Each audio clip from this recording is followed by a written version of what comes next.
Thanks everybody for joining us today. We are kicking off our Upper San Marcos River Watershed Protection Plan spring meeting. We have a handful of presenters for today, and we're going to go ahead and get started. We'll get into a little bit of the housekeeping, but just to note, we are recording, so we will have this on the website as well as we'll send it out in our newsletter too.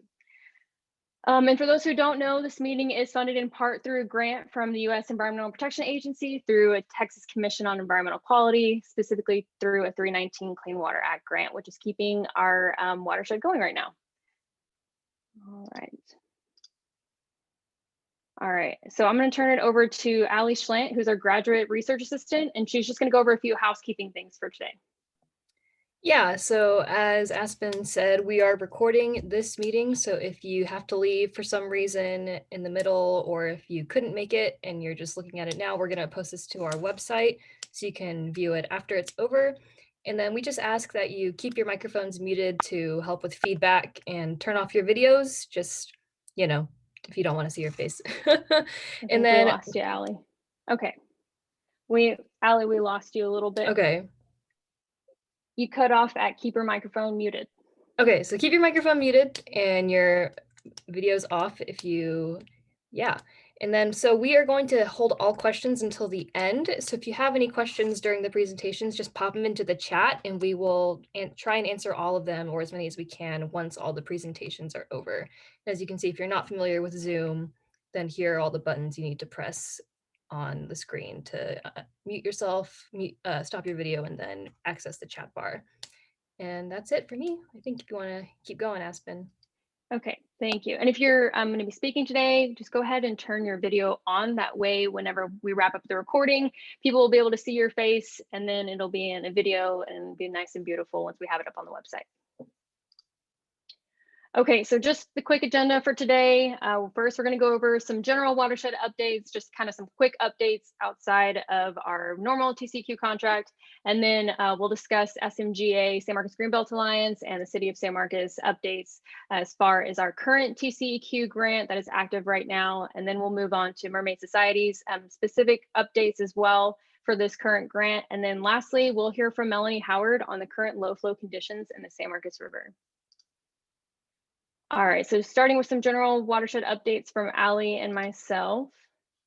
So I'm going to turn it over to Allie. She is going to go over some updates to our website, and she'll show you that live. So you should be good to go ahead and share, Allie.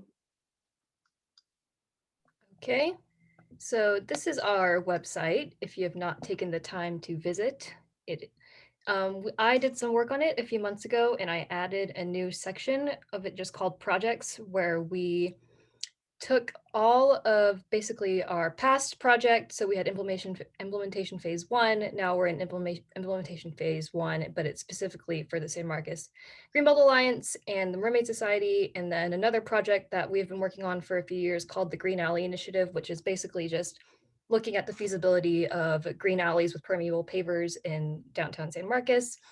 And we have just kind of condensed all of the documents and information from each of these contracts since phase 1 is done. We have stuff such as our scope of work for that contract, all of our meeting notes and agendas, the presentations that were given, all of our newsletters are all there for you to see.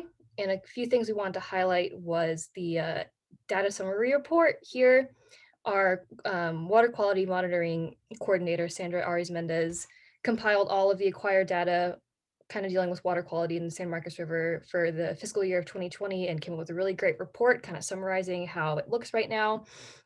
And then the watershed ordinance report done by Tom Hegemeyer. He basically looked at all of the watershed ordinances in San Marcos and within Hays County just to see who is doing good. And it's a good report basically showing that San Marcos has some really good water quality and watershed ordinances. And we'll be adding to the phase 1 SMGA Mermaid Society as documents are being approved. Right now we have a couple maps up there of stuff that's been approved, and then the Green Alley Initiative page will take you to more information from another website of who we've been working with to get that going. So yeah, that's what we've been doing with the website if you want to check it out. Allie, do you by chance, can you show, oh, it's okay, No, no worries. okay. I was just gonna see if we could show the BMP tour too. I can't remember Okay, if we ended I up can putting pull it it on up. that page. Yeah. So this is, That was, yeah, the you're good. BMP tour is something else that I worked on for a while. And it's basically a guided tour of the watershed and all of the best management practices that have been installed in the watershed. Our last contract implementation phase 1, we had 2 BMPs put in under that contract, and it was the biofiltration pond on Hutchison, kind of by where Sights and Sounds usually is, and then also something called a hog trap, which is basically just an improved storm drain that helps with drainage from the university campus. And so it's kind of slow right now because my computer doesn't like multiple things going at once, but that's also available to view at any time.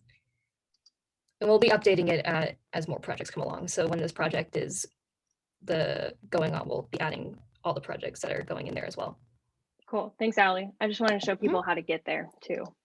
Yeah. And then back to my screen. Okay. All right, so moving on to just another general update. So our current grant that we're functioning with, the Watershed Protection Plan, is, like Ali said, TCEQ implementation phase 1. So this specifically is going to be with San Marcos Greenbelt Alliance and the Mermaid Society and a few other partners as well. Here's all of our partners that are listed on this grant. And then we have a few highlighted here that are actually helping get some of the grant tasks completed and are on the ground. And then, so the timeline for this grant started last June and it goes until 2/28/2023. And then we have a handful of tasks, a lot of restoration. Task 3 through task 5 is really restoration heavy. And then task 6, we're focusing on community trail plan. And then for task 7, education and outreach. And we'll get into a little bit more specifics of all of these individual tasks, but just kind of wanted to give you an overview before we kind of dive into the specifics.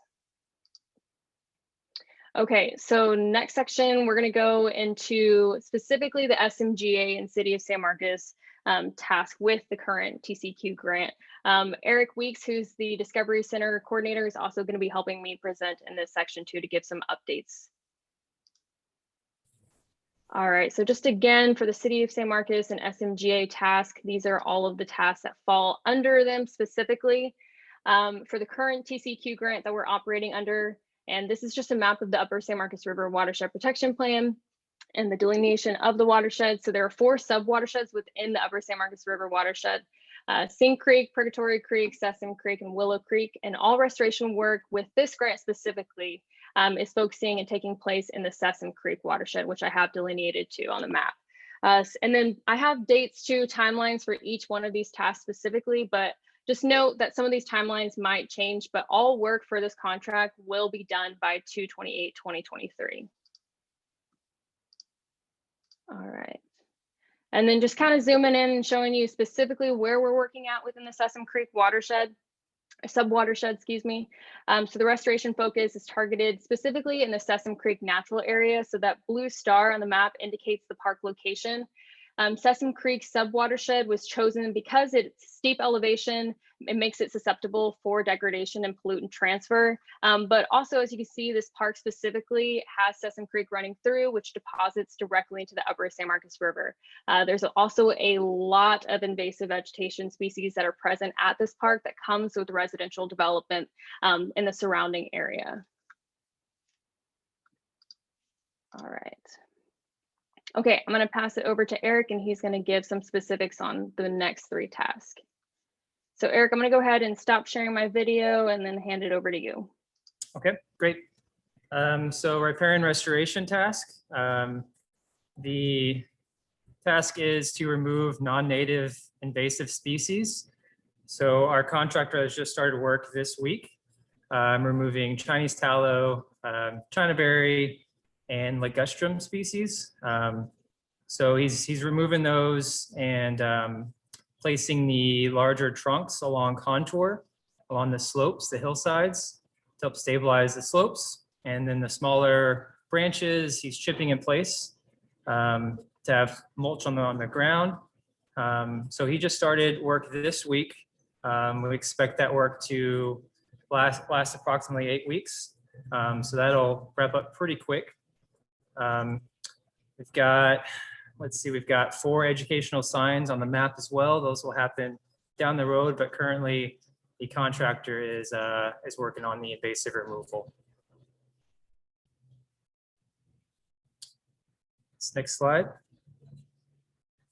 So here's some pictures of what we do with the kind of the trunks of the removed species, usually 6 inches or greater diameter. You can see the hillside kind of has the trunks laid along contour, and that helps stabilize those soils when you have heavy rain events, helps stabilize those in place, and using the invasive trees on site so you can retain that nutrient cycle back into the soil versus removing it off site. On the top right, you see a picture of a forestry mulcher. Contractor will use something similar to chip the smaller branches as discussed. And the bottom right picture kind of shows a finished product of what we're kind of expecting for most of the park to look like, with native trees existing and the non-native invasive trees removed. Next slide.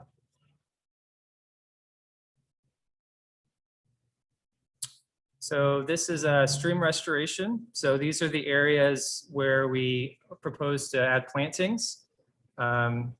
These are areas that currently have a lot of shade and will be thinned out to allow some sunlight to reach the ground. And because of that, these areas have very little understory vegetation. So we're going to make an effort to add some plantings to these specific areas with the goal to stabilize soils and improve water quality downstream. This will probably happen sometime in the fall, maybe this fall or the following fall. Next task is vegetated filter strip. So you can see the 3 kind of orange lines, the top center. This is a steep hillside that has runoff coming off of some parking lots and streets uphill. We have a lot of erosion happening off of this kind of park boundary. So the VFSs are basically large vegetated berms. You can think of it as kind of T-posts and branches and leaves, and a lot of organic matter stabilized along those slopes to help slow down that kind of that storm water that runs off of those parking lots. So these are some of the more intensive erosion areas we've seen in the park that we're trying to really slow and sink that water down. Next slide.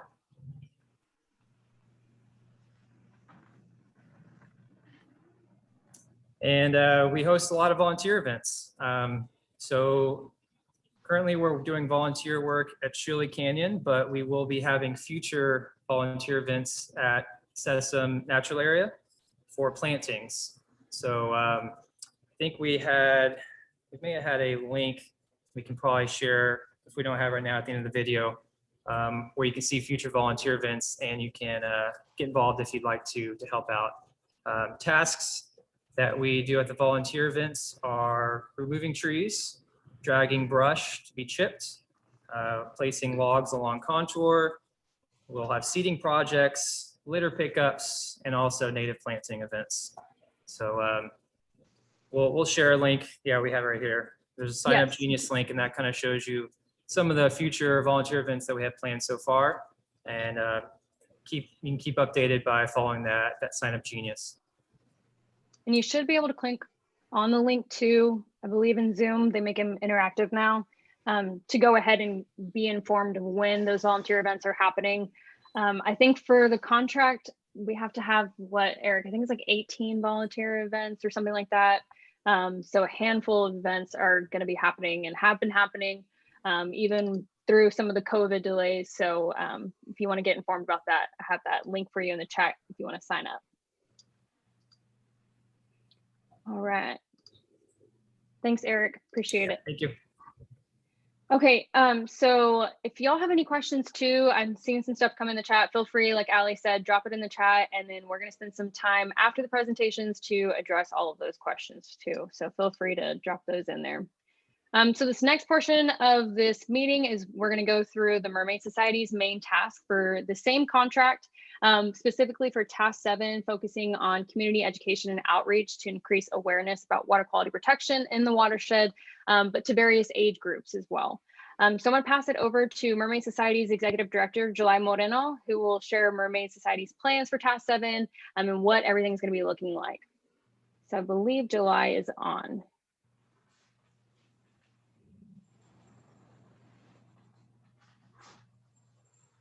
Thought I saw her.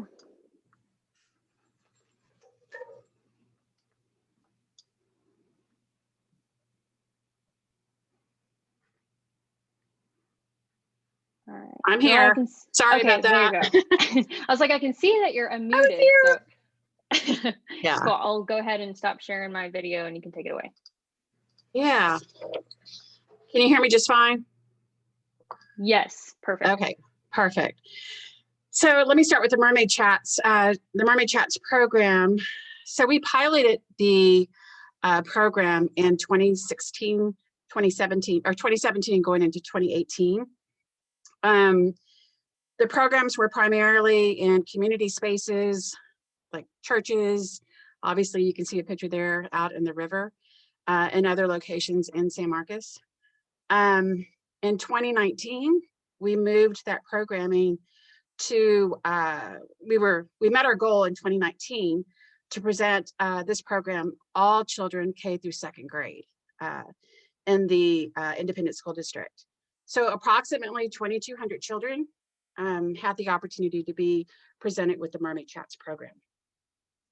In 2020, the funding for TCQ was executed in June. And so at that point, we began the efforts of further developing the program. We couldn't do much in 2020, obviously with COVID. So we had to redirect our efforts again to furthering the program and relaunching in the hopes of 2021. So here we are now in 2021. We've made great efforts to move this program forward. We've been working very close with the Meadows Center and Water PR in moving this program forward. Angela Zumwalt, who is the director of the program, has been working steadily with redefining the program. So we have had Moon Hernandez, who's a gifted and talent teacher at Rodriguez Elementary.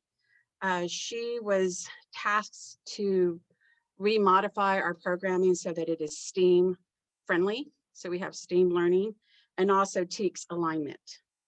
So that's very exciting. Water PR has been assisting with the development of the presentation aids and visuals. We are in the process as we speak, confirming what that will look like over the next few days.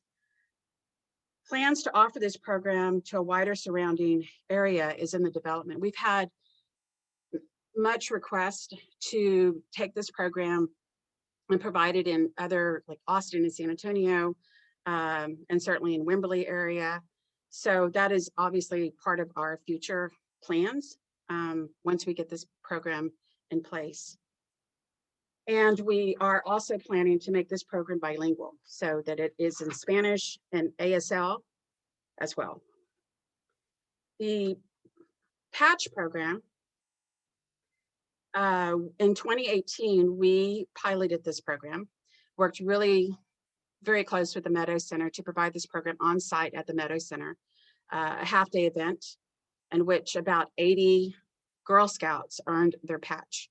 So they went through a series of activities to earn credit in each of the categories having to do with SPLASH, which is stewardship, preservation, local art, sustainability, and heritage. That went really well. It was very popular. And at some point we just had to kind of scale back a little bit due to the resources, a lack of resources. We were also able to present this program in 2019 to all 3rd graders at Travis Elementary. And so that was very successful. We had about 120 children who earn their patches through this program there at Travis. So again, the funding was released for this in June of 2020. We could not be in the schools with this program. So again, we redirected our efforts to further developing the program. So the estimated date for rollout of the new programming will be this summer 2021. We plan to also have this programming developed in Spanish, a virtual format as well, and also have it ASL formatted. Water PR is also assisting with all of the visuals and presentation aids as we speak. We have sticker sheets that have been created, flashcards that are being created for the schools, for the classrooms. It's very exciting. The characters, as you see up at the top right hand of the corner, Sally the salamander and Frankie the fountain darter and so forth. Those characters, we are really investing a lot of energy to make those characters come alive and really be very representative of San Marcos and our programming. So as a side note, separately, you know, that's a lot of what our volunteers are working on to also help, you know, bring these characters to life. So we plan to also offer this program on a wider area, and we anticipate resuming intended scope of programming in the spring of 2022 and the fall of 2022. That's it. All right, I'm just going to flip through and just show, I know you had some additional slides too, July, so feel free to stop me, but just kind of showing the different elements of the Right. programs as well. Exactly. If you go up one, let me see that one. The previous one. Mm-hmm. So this was the initial, when we started in 2017 with the program into 2018. And then the next slide was when we were taking it into the classrooms. And this is a picture here to the left and one in the classrooms. And I'm not sure which class that is, what school that is. All right, and then you had There a we few more just of some key things. I think you may have said some of these too. Right. And So this, let me know if you want me to advance. well, this is one of the programs that we were asked to present in Austin. And I believe this one is camp, I can't think of the name right now, but it's a camp in Austin. And so they asked us to come out and present this program. And it's something that we're also working on and furthering our collaborations just in the surrounding area as well. It is a very popular program, so we're excited about that. Next All right, slide. and you just had, I think this is your last one, yeah. And this is what our splash patch looks like. They came out so good. It looks so Yeah, amazing. I like so it. too. Very exciting. The colors are great.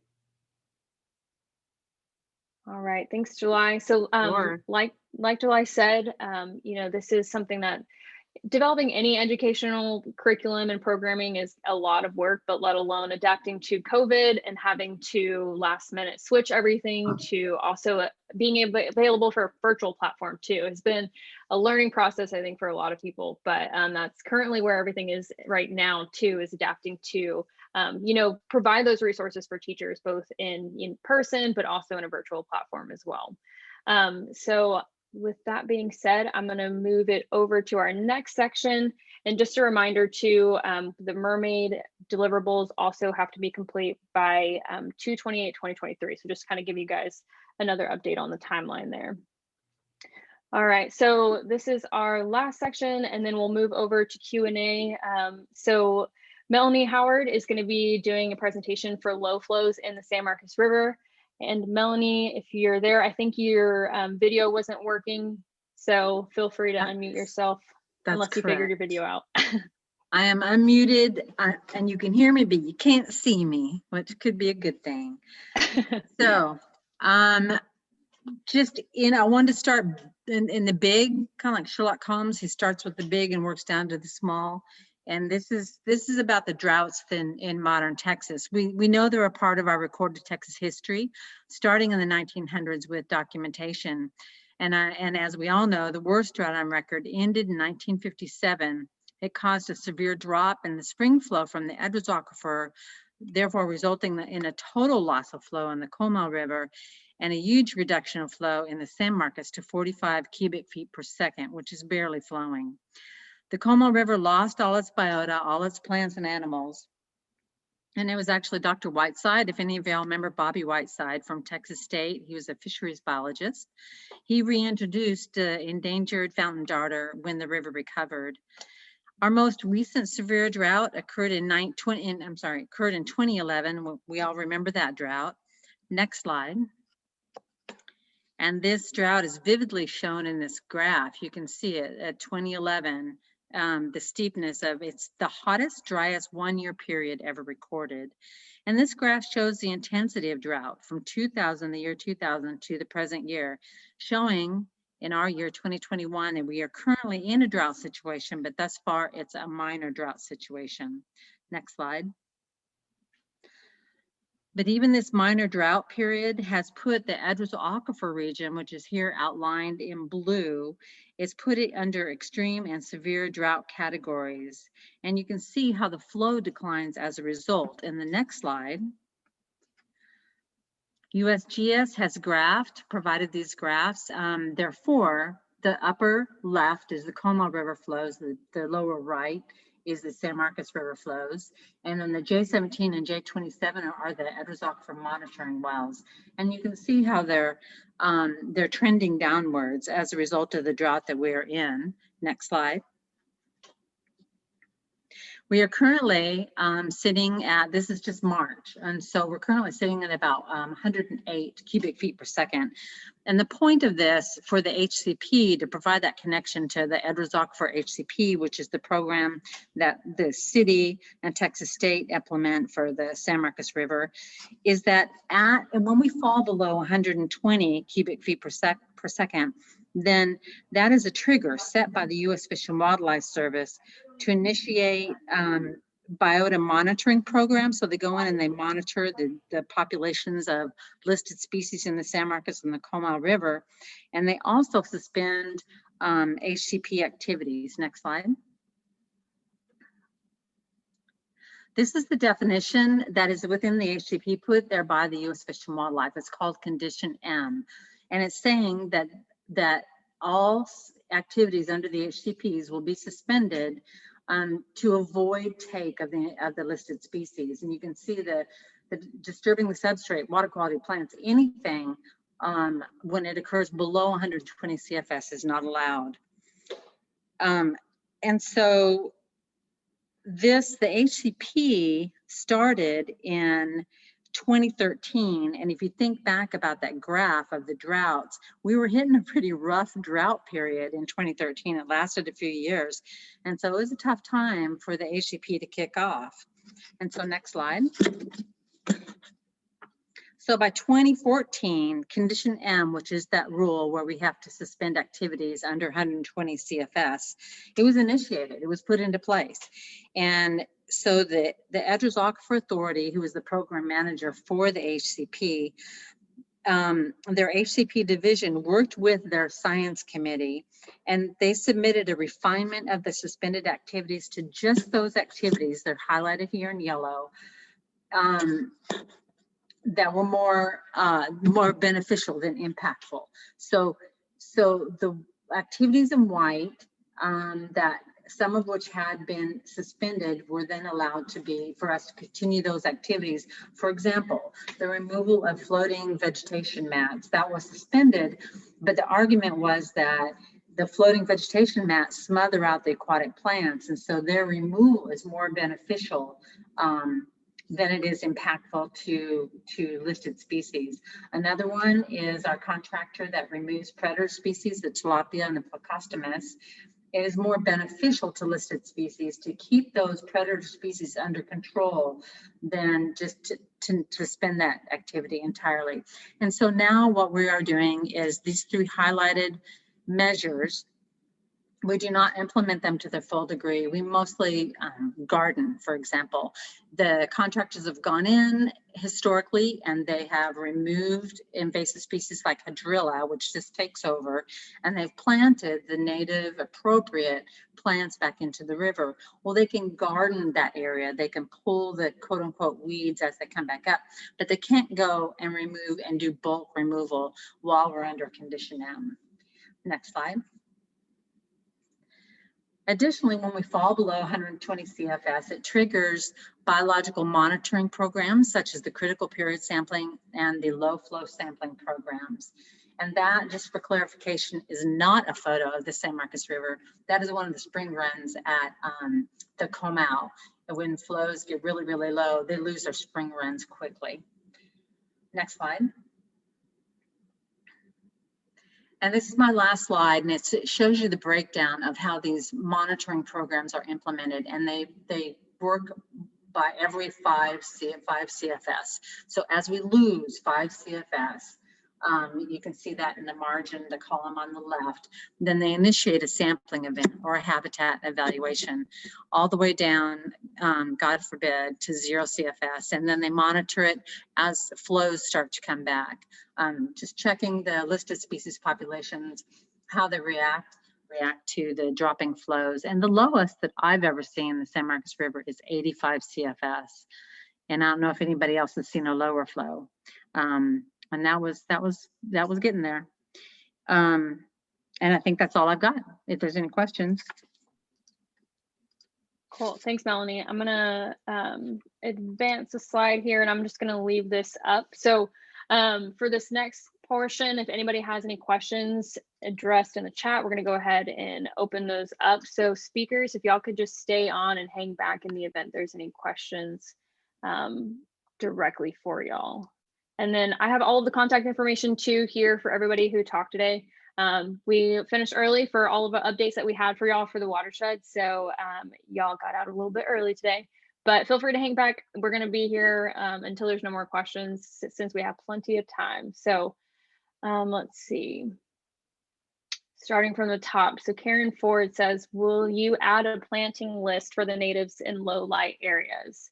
I think Karen, you're specifically talking about for the Sesame Creek natural area. Just want to make sure I'm. Yes, that's right. Okay.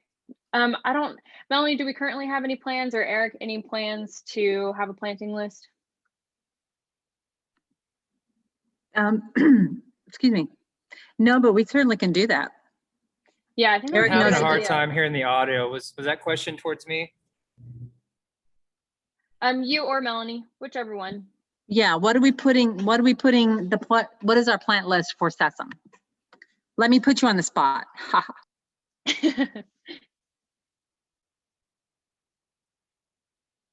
I don't know if Eric's audio is working. Let's You're just say for muted. now, Aspen, let us get that to you.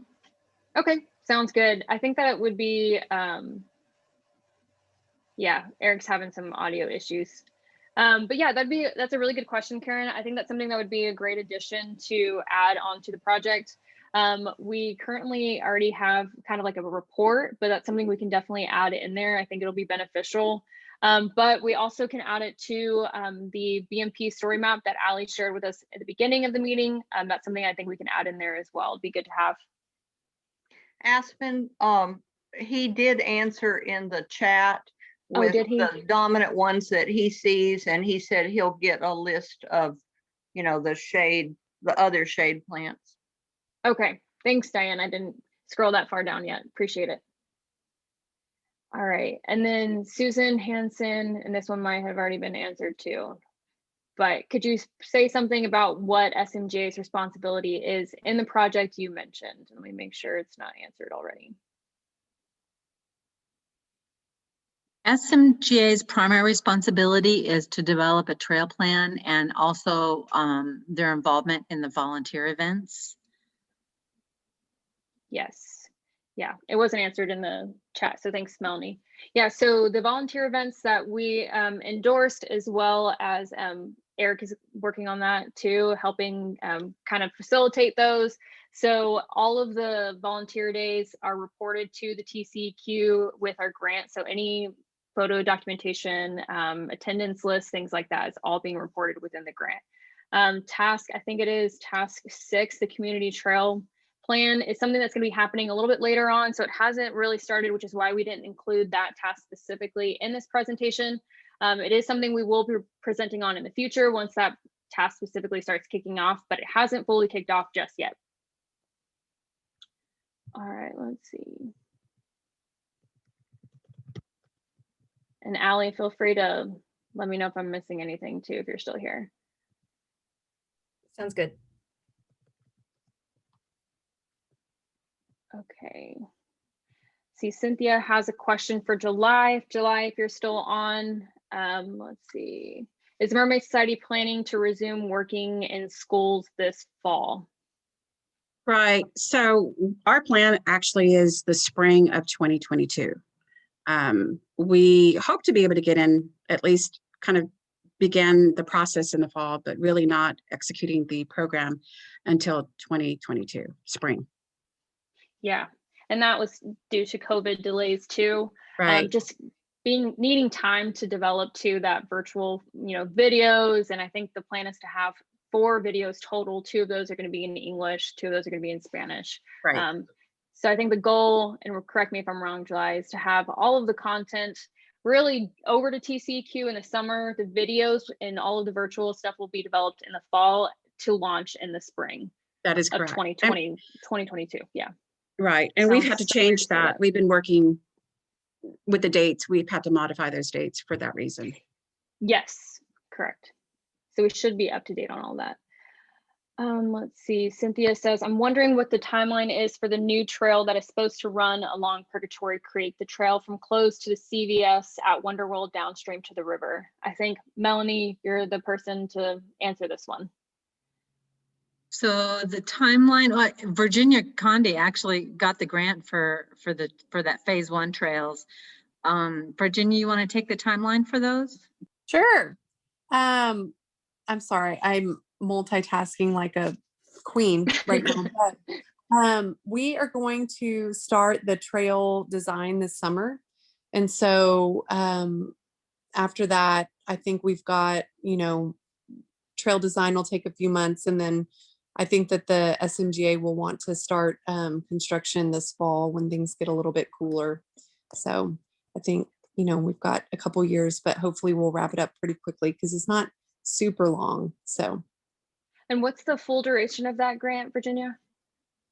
That's a great question.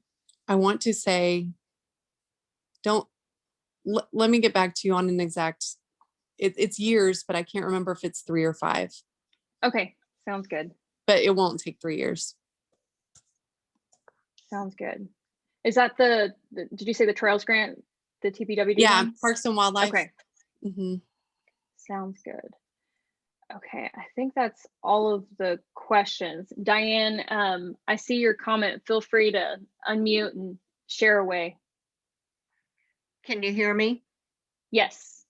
So I want to brag on Virginia, the executive director of the San Marcos River Foundation and the San Marcos River Foundation board, and many, many partners who over 8 years have struggled to conserve the Geiger Tract, which is next to Windermere on Limekill Road.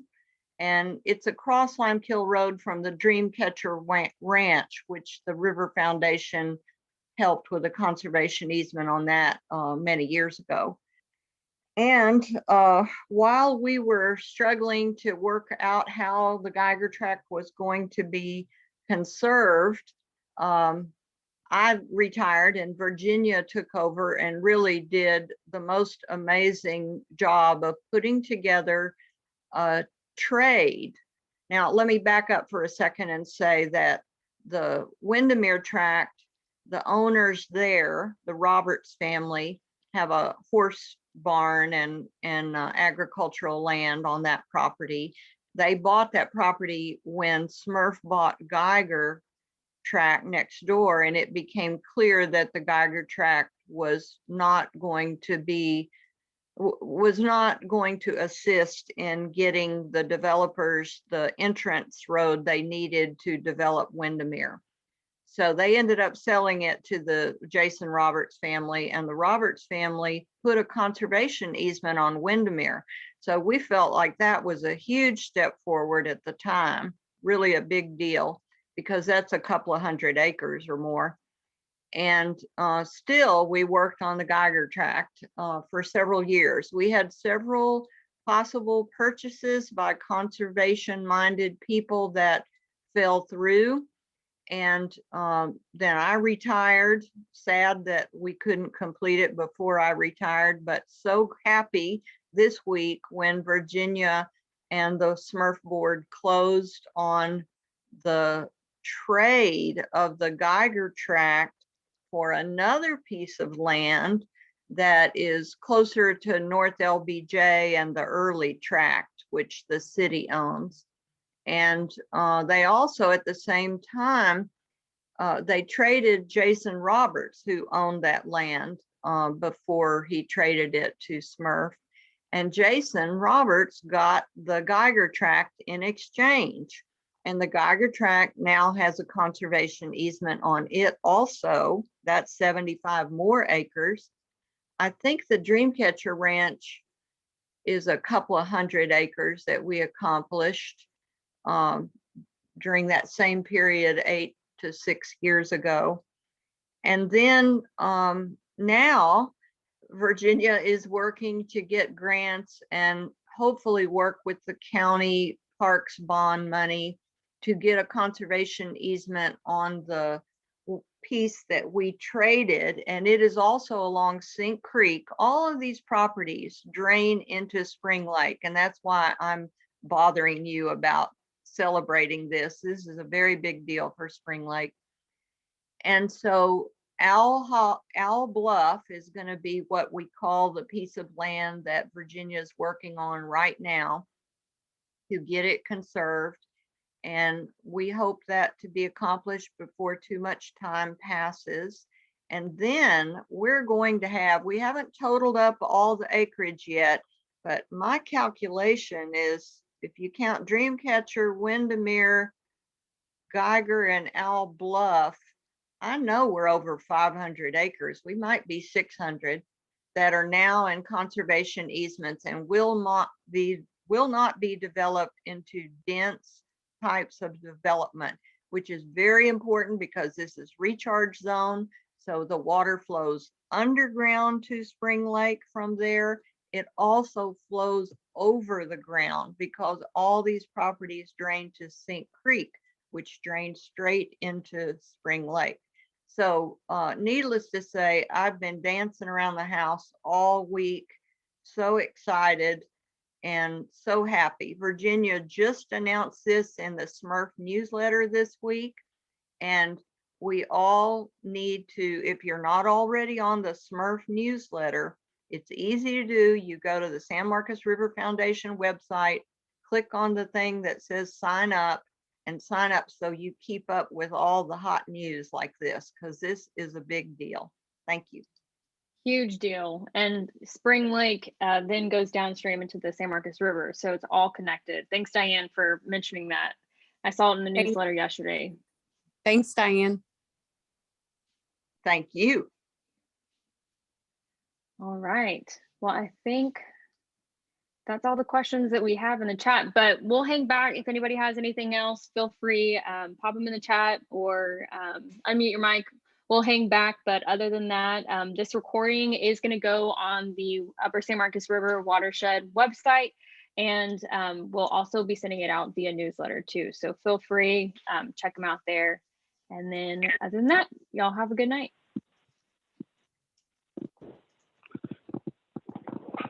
Yeah, hello. Thank you, Aspen. Can you hear me? Yeah. Yeah, hello. I just want to say hello. This is Mike Bira, B-I-R-A. Yes. I used to be, I just retired from EPA, and I'm living in San Marcos now. And I just want to say hello to everybody. And I have Mike. been involved. I've been involved quite a bit with a lot of the Texas Knot Point source stuff over the years.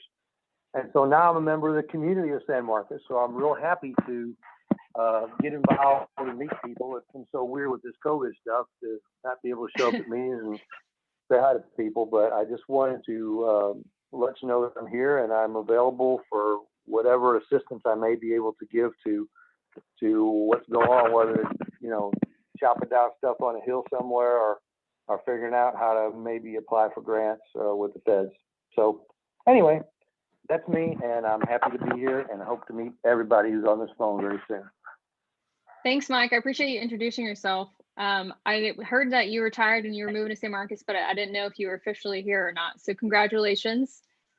I also hear that you want to drive a glass bottom boat. So maybe that's something we can get you doing too. But I'm glad that you made it here, and congrats too on retiring, and appreciate you saying hi to everybody. Well, thank you. It's good. So I'm really excited to get out and about here. Getting a little bit of fishing in now, so that's good. Nice. And hopefully we can get to some normalcy by the end of the year too. Yeah. So could I give you my email here at home? Yes. Yeah. I actually don't have your non-EPA email, so that'd be super helpful. If you want to either email me or I can pop it in the chat. I don't know if you can do that. I think you're on your phone, but either way, whatever you're comfortable with. I can't get my dadgum machine to plug into Zoom, and I don't know why, but it's not working, and I can't work it at all. And my app on my phone keeps blanking out for Zoom, so I just called in. So I was grateful at least that worked. But I have listened to the whole meeting, and that's very interesting. Watching these things come to fruition when you're a guy looking at it from Dallas. So this is really insightful and happy for me. So that's really cool. So where can I send my contact information? Yeah, so my email is Aspen, ASPEN, and then I'm gonna put it also in the chat so everybody has it too. This is my direct email if you want to email me. Aspen Navarro, NAVARRO @txstate.edu. And then yeah, just feel free to shoot me your email because I don't have your non-EPA one. I'm not sure if that one even works anymore.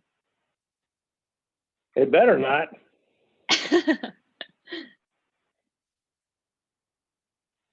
But hopefully I can get the person who's at EPA doing that job now is a fellow named Jim Drake. And he's pretty new. He's retired Air Force. He's just kind of learning the ropes with grant management and EPA in general. And so I'd like to get him on some of these calls and stuff like that. So we can get a little bit better. Yeah, that would be awesome. Is he new to EPA overall, or is he kind of just coming in from a different department? No. He just retired from the Air Force, and we picked him up under the Veterans Program. So he's been at EPA for about a year and a half now. Cool. Yeah, it'd be cool to do a meeting with him. He can meet all of the meadows and all of the grant folks too. That'd be nice. Yeah, that would be great. We'd have to roll in TCQ on that too, which is not a problem at all. Okay, that sounds good. All right. Everybody's telling you. I know you can't see it, Mike, but everybody's telling you hi in the chat. Well, hi everybody. Hope we can drink beer instead of doing business.